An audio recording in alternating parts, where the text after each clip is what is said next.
Hello, howdy, and welcome to another video. My name is Dan Wesley, and I'm making this as a follow-up to a video I posted a couple of weeks ago on the astonishing vocals of Tori Holub. And in that video, which was this one right here, Karen Carpenter 2.0 ? In that video, I suggested that Tori was 95% Karen, the closest we've ever got to that golden voice in the many decades since she passed. Well, a little bit later on in that video, I decided to have a look and see who else Tori does. And I played a clip of her singing Magic by Olivia Newton-John. And believe me, it was magic. I've still got chills, and they're multiplying, in fact. And we're going to have a look at that again a little bit later on in a different way. We're going to compare her with Olivia Newton-John. But what I want you to listen to today is how great she is at singing these songs. Not that she's got the same voice, because she certainly hasn't. It's a different voice. But she does these songs so well. And without further ado, let's have our first example. Here she is singing the song Have You Never Been Mellow? There was a day when I just had to tell my point of view. I was like you. Now I don't mean to make you frown. Now I just want you to slow down.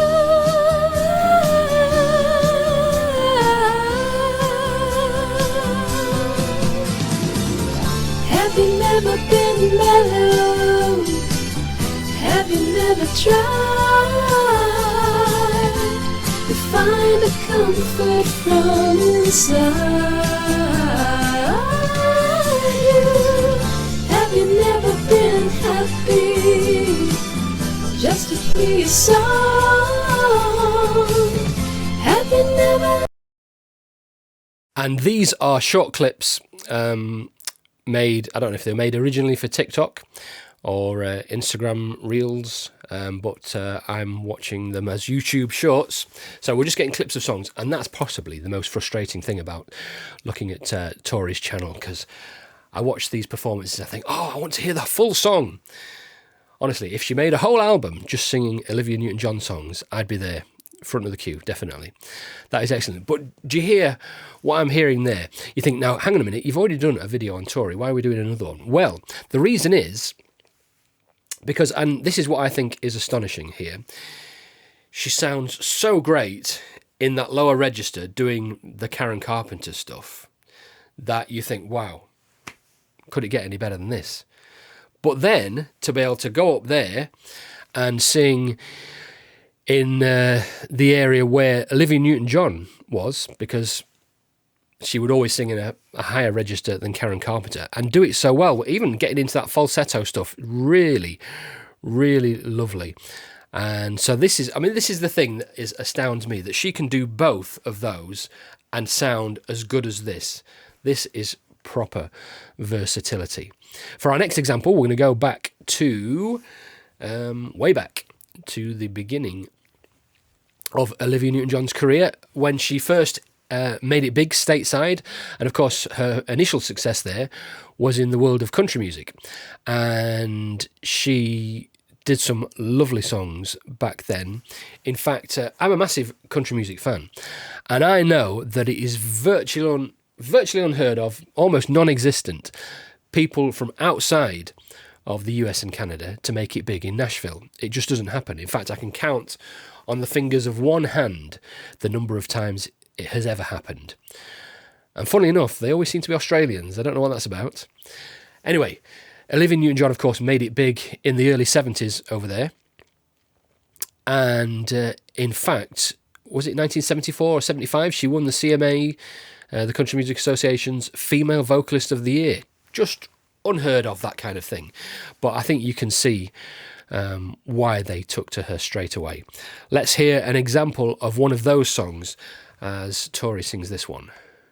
If not for you, babe, I couldn't even find the door. I couldn't even see the floor. I'd be sad and blue if not for you. Oh, listen to that vibrato, isn't that gorgeous? Get your slide guitar out and ready. If not for you, babe, the night would see me wide awake. The day would surely have to break. It would not be new if not for you. That is so good. The control as well on that vibrato, the tone of the voice. I know we're kind of down in her familiar territory here. Not one of the ones where she's singing up high, but that voice is so gorgeous. And I always really appreciated the way that the American public took straight away to Olivia Newton-John. In fact, in the next example we're going to play, the song that I played in the previous video, I played the song Magic, and I remember saying in that of all the Olivia Newton-John songs that I think about, that I love, it's often one that I overlook and forget about. And I was really surprised when looking into this to discover that Magic actually was a massive hit for her in America. It was number one for several weeks, which really surprised me because I don't even think it hit the top 30 over here in the UK. But when I saw Tori's performance of it, I was totally blown away. So what I've done is we're going to do a little bit of a comparison, and I've spliced the two versions together. We're going to hear from Olivia Newton-John and from Tori singing this song, and we're going to cut from one to the other. And I've had to do a little bit of tweaking. I've done brightening up Tori's audio with a little touch of EQ, bringing it up, volume leveling them, of course, and even a little bit of time stretching because, believe it or not, they were slightly different tempos as well. And so what I want you to listen for is the vocal performance, not necessarily the sound of the clip, because what you will hear when we move from one to the other is a difference in fidelity, much higher fidelity on the Olivia Newton-John version, because what we're hearing is the final fully mastered track, because we're going to watch a clip from a TV show from the late 70s where Olivia obviously was miming to the actual recorded track. So you're going to hear that beautiful, pristine stereo sound, and then we're going to go to Tori's, which I only get a mono recording here. I'm not sure why that is. It might even be that we're listening to what her camera phone picked up in the room, maybe. But so we're not listening for that. We're listening to the performance of the vocal. And so let's have a look and see how each of them tackles this song, Magic. Come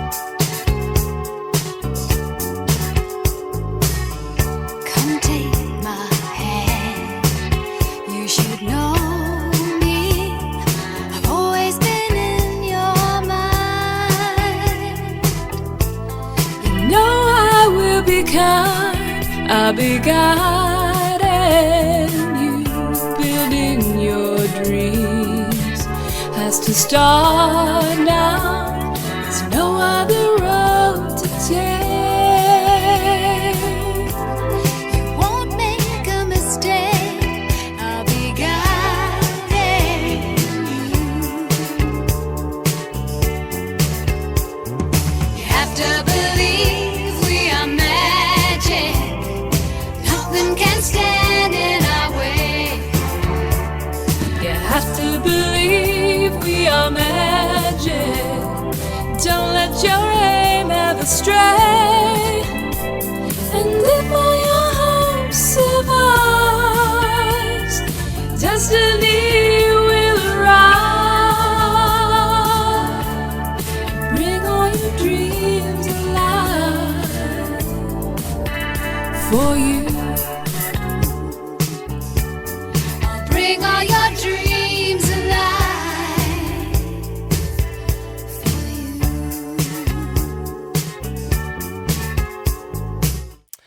Well, so what was the first thing that you heard there? in terms of the difference. Obviously, as we can definitely hear, Olivia Newton-John had a much brighter vocal sound compared to Tori Holub. And I was really appreciative of all the many comments I got on that previous video. And one guy summed it up perfectly when he described Tori's voice as being velvety smooth. And that is the perfect description.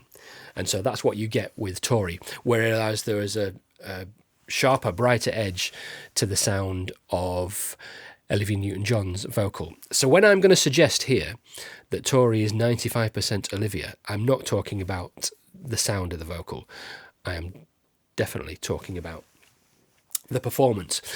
But I want us to go back and have a little listen to when the chorus begins, because, and you often heard this a lot with Olivia Newton-John, she used to do this quite a bit. So she's singing nice and sort of gently, sultry kind of sound in the verse. And then you suddenly hear attitude being projected from the voice as we get into the chorus. Listen to, see if you spot that. Somewhere around here.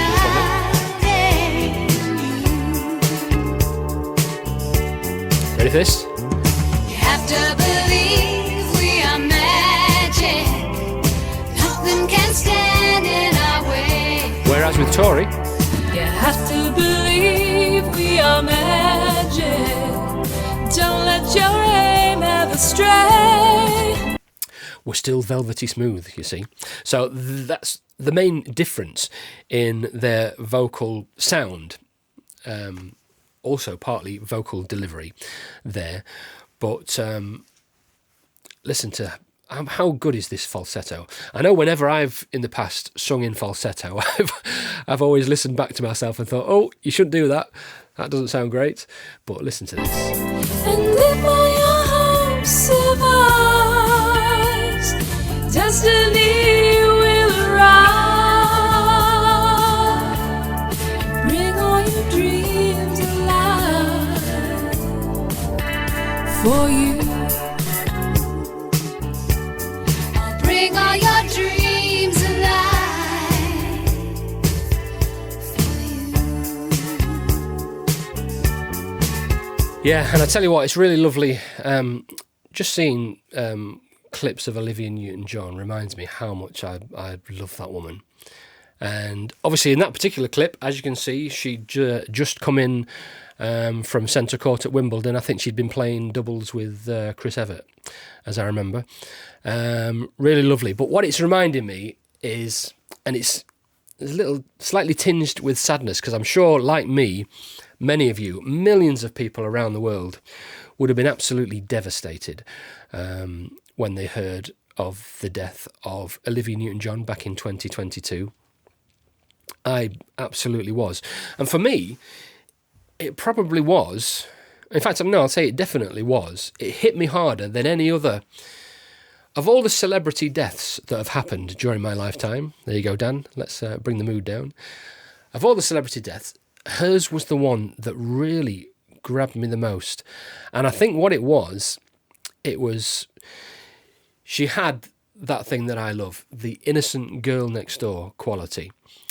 And she maintained that all throughout her lifetime, throughout all the changes in her career and in her personal life. She was still, I remember seeing interviews with her when she was in her 60s, and she was still that lovely girl next door. I always loved that. There were the occasional aberrations, of course, in the 80s with some shocking hairstyles, but of course the 80s was the decade that fashion took a complete dump on, so we can ignore that. But yeah, how lovely was Olivia Newton-John. And I was properly devastated. And wasn't it, I'm sure I'm remembering this right, Olivia Newton-John died, it was either the day after or within 2 days of the death of Judith Durham, another huge icon of Australian female vocalists, the lead singer with the Seekers.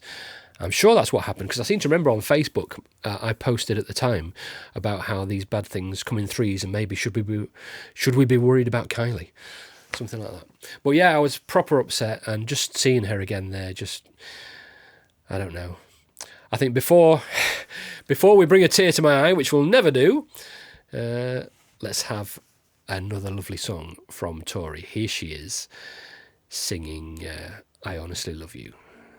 Maybe I hang around here a little more than I should. We both know I've got somewhere else to go. But I've got something to tell you that I never thought I would. But I believe you really ought to know. So good, that. I love you. I honestly love you. And how can you not honestly love that? That is beautiful. Like I say, if Tori was ever to release an album just of Olivia Newton-John covers, I'd be there, first in line, definitely.